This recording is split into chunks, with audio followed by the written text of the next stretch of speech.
Hello, everyone. Welcome back to Note to Self. Today, I have a very powerful episode for you, and I trust that this episode is finding you at the right time. Because when I found this type of information, when it flowed into my reality, it was a game changer on a quantum level. It allowed me to create big shifts incredibly quickly. So just buckle up because I think that's about to happen for you. So today's episode is on how you can step out of a loop without solving it. In other words, freedom doesn't require closure, and you don't need to have everything figured out. A lot of the time, I'm recognizing that this has been personal to me, and I'll share some personal details here, but you might actually notice in your own life how you expend a lot of energy in loops that don't serve you. Loops to, let's say, unanswered questions that you may never have the answer to. And for me, I recognized that a lot of energy was being spent in those places. And I started to ask myself, if the energy wasn't being spent wondering, questioning, continuously cycling through these loops in my mind, what then could I create with all of this untapped potential? So if you've ever noticed yourself thinking about the same thing for days, for weeks, sometimes years, right? It could be the same question, the same dynamic, the same emotional charge. And if it feels like you could just solve it, understand it, heal it, or get the right insight, then you'd be free. Today, I want to offer you something really important. And that is that you can step out of a loop without solving it. Honestly, this might be one of the most freeing things you ever learn. So the first step is naming the loop. And loops can look like replaying conversations in your head, wondering why someone behaves they do, perhaps questioning a past relationship, or just that the aspect that somebody came into your life in general, why did that have to happen, right? Could be revisiting old wounds, trying to get to the bottom of it, or feeling like clarity is just one more thought away. And I want to say this gently. There is nothing wrong with you for being here. Loops are not a failure of consciousness. They're a sign that something in you is trying to feel safe, understood, or complete. And here's the shift. Here's the big reframe. Most people believe, once I understand this, I'll be free. And that might be something that you may be perceiving on a somewhat subconscious making its way into conscious space, right? So just be open to the energetics of this, right? Once I understand this, I'll be free. But that's not actually how freedom works. Freedom doesn't come from finishing the thought. It comes from no longer being inside of it. You don't exit a loop by solving it. Of course, sometimes if we have answers, we can let things go. But if we're asking how you exit the loop, you exit the loop by changing your relationship to it, right? Stop identifying with it. And here's where things get a little quantum, but stay with me. So in quantum physics, observation changes the system, meaning that when you identify with a pattern, it continues. When you observe a pattern, it loosens, right? I think another way of relating to this is emotions. When you identify with an emotion that arises, you continue to perpetuate that feeling, right? So let's say sadness is arising and you start to identify with sadness. I am sad. You're listening to all the sad music and you just perpetuate, let's say, the crying, the grief, whatever's flowing through you, right? You become that. But when you observe sadness, it loosens.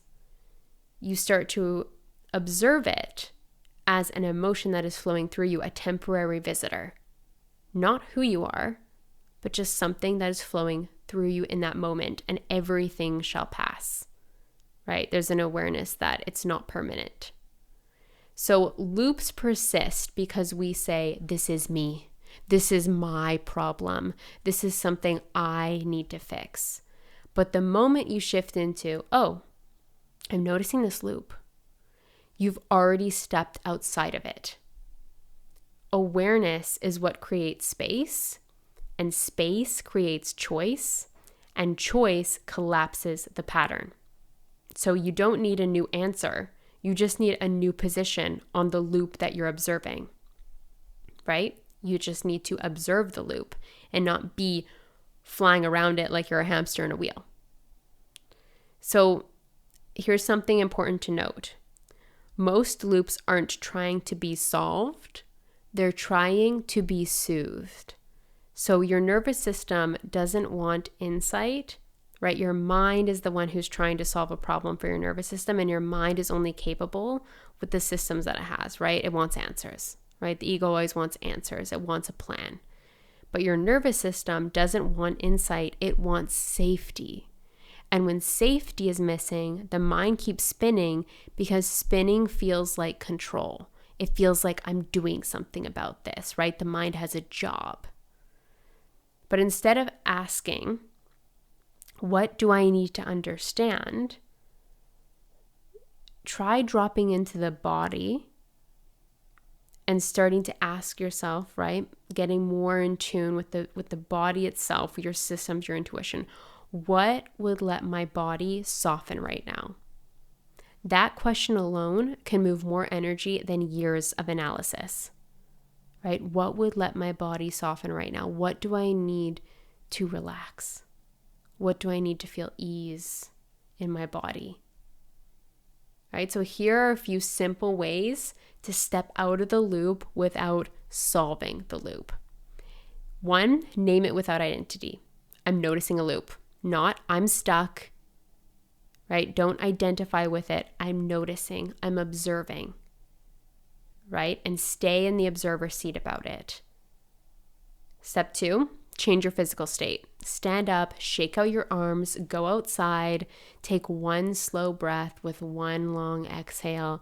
Loops weaken when the body shifts. So remember, the fastest way out of a spiraling mind is getting into the body. Step 3, choose presence over answers. You can say, I don't need to know this right now. I'm allowed to move forward without clarity. I can come back to this later or not at all. And this is not avoidance, this is sovereignty. When there's a spiraling loop going on in your mind and you're starting to spiral, right? You're allowed to park things. You're allowed to compartmentalize things, right? You don't need to send yourself down into more loops and more spirals into a hole, right? You are allowed to move forward without clarity, right? Without having all the answers. You're allowed to trust yourself on a much deeper level. So here's the part I really want you to hear. You are allowed to move on without closure. You are allowed to feel better before making things make sense. You are allowed to choose peace without earning it through suffering. So some loops resolve themselves after you leave them, not before.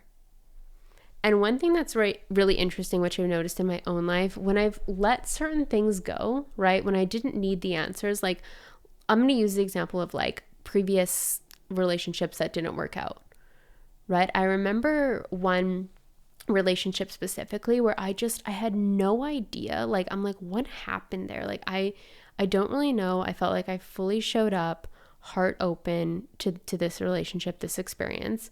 And it just didn't work out, right? So even though I had some uncomfortable feelings, right, I didn't have closure on it. It was almost like, it wasn't a ghosting experience, but it was like something similar to that, where like I just was left with like absolutely no answers, and I wasn't in a space to ask that individual for any answers, right? I found peace with it by stepping out of the loop, right? Not needing the answers. And what's interesting is that a couple months later, all of the answers came to me in a very interesting, synchronous way through somebody else. And completely unexpected. It wasn't something I needed anymore, but I got it. And I share that example because I do trust that those of you listening to this episode have had that experience where it's like all of a sudden you just decided to let it go. All of a sudden you just decided, hey, you know what? I'm not going to perpetuate my own suffering. And then all of a sudden you got the answers. Or, you know, it could have been something like somebody made you feel really wrong, right? Like let's say you knew you were right about something, right? And, you just let it be. You chose happiness instead of being right to that other person. And then a truth came out later and you realized, hey, you know what? I was right. You didn't need that, right? The ego maybe felt a little fluffy in the moment of like, ooh, that felt nice. Like hearing that I was right all along or something like that. But, you didn't need it. But the truth came for you, right? So I just share that. It's just a slight example of this type of essence of like, you can move on and you're allowed to give yourself peace without having the answers. And quite often the answers will circle back to you because sometimes the truth just loves to present itself, especially when we've evolved past it, right? Past the lesson that we needed to learn. We've healed the thing we needed to heal, et cetera, et cetera. So if you're in a loop right now, let this land. You are not behind. You are not missing anything. You don't need to push. You don't need to dig. You don't need to fix. You can step sideways. You can step out. You can choose a different moment. Again, clarity often comes after freedom, not before it. So trust yourself. Your consciousness knows when it is time to move on. And if this episode resonated, if you can feel that you're ready to stop looping and start living from a different place, there are 2 ways that you can go deeper with me. So one is through core energy coaching. This is for you if you notice your life repeating patterns, not because there's something wrong with you, but because your energy has been organized around survival, responsibility, or over-efforting for a long time. So core energy coaching helps you step out of mental and emotional loops at an energetic level. It supports you in shifting how your nervous system meets life, not just how your mind thinks about it. And it supports you in leading yourself from clarity, choice, and self-trust rather than reaction, right? Embodied self-leadership. We don't endlessly analyze the past. We work with awareness, energy, and conscious choice, so your life starts to feel different to you. If that's calling to you, you can find more information and apply to work with me through the link in the show notes. And for those of you who feel this work in your body, right, not just your mind, if you're feeling the call to go deeper in your body, I also facilitate Kambo ceremonies here in Toronto. So Kambo is a powerful ancestral ritual that comes from the Amazon, and it works directly with the nervous system and the body's intelligence. It's about clearing what your system is ready to release so you can return to yourself with more presence, vitality, and inner quiet. So many people experience Kambo as a profound reset, not because something was wrong or it needed to be fixed, but because their system was ready to come back into alignment. It shakes everything out that's not you, basically. So if you feel the call to experience Kambo in a grounded, respectful, and intentional container, you'll find the details and upcoming dates in the show notes as well. So you can go ahead and click on to Kambo Radiance. And overall, you don't have to stay in a loop. You don't have to do this alone, and you don't need to force any kind of transformation. Sometimes the next step is simply choosing the support that meets you exactly where you are. So sending you so much love, and I hope this episode supported you, and I'll talk to you again soon.